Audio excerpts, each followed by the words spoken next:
Are we rebuilding America? Are we not rebuilding America? Take a look at what reality is right this second. 2020 and 2021, total construction spending in manufacturing, there was a huge jump actually back in about 2023 to over $200 billion. But here's the weird part. It peaked out in 24. 25 and 26 are actually going to be down year over year. Are we rebuilding America? Are we not? Take a look at this next chart to see the answer. It looks like we are rebuilding America, but we haven't really even started. Take a look at this green bar. That's commitments to the Rebuild America plan, $1.7 trillion.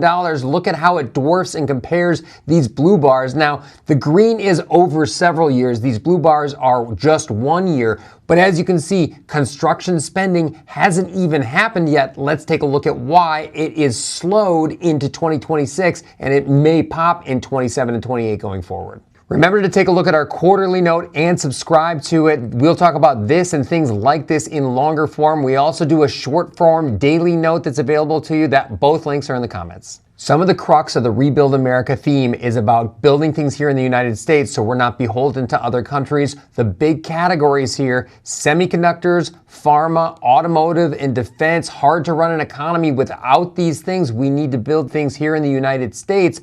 But take a look at where we are now. When we build out all this manufacturing, the first thing that happens is not a manufacturing facility. The first thing that happens is infrastructure. We need roads and bridges to those manufacturing facilities, power and utilities, water and waste, heavy construction. All of this stuff happens in the first stage of this massive $1.75 trillion build out. Let's take a look at how stocks within those entities, those subsectors, have done recently. We picked just a couple here. Power, that's Quanta, Nucor, and MasTec, all construction players. And take a look, the average stock on that list up 69% year to date in just the first 6 months here. See, we marked, we are here, and these names probably will do well for a little bit longer, but eventually, and maybe soon, we're gonna move from this green box down to this purple box. There is a change once we move from the infrastructure is in to the manufacturing is built, and that is the operation and supply chain names. They may start to do well as the market is a forward-looking entity here. So take a look. We've got automation like Rockwell, distribution. We really love the change in energy demand. That's EQT, Williams Brothers, the pipeline folks.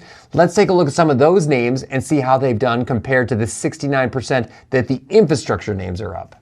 Take a look at some names from that purple box. They have not done as well this year. They are up about 10%, very close to what the S&P is up. And as money moves out of the early infrastructure plays, we think some of these names are going to be beneficiaries in new money because as money flows down that chart, these are the names that are probably going to do better revenue and growth-wise. We like to follow the money here at River1, and we think you should too. $1.7 trillion, that is a huge commitment. It has moved down into these green boxes. The stocks have done really well. We would tell you to take a look at names in these purple boxes down here as this Rebuild America agenda gets further down the line.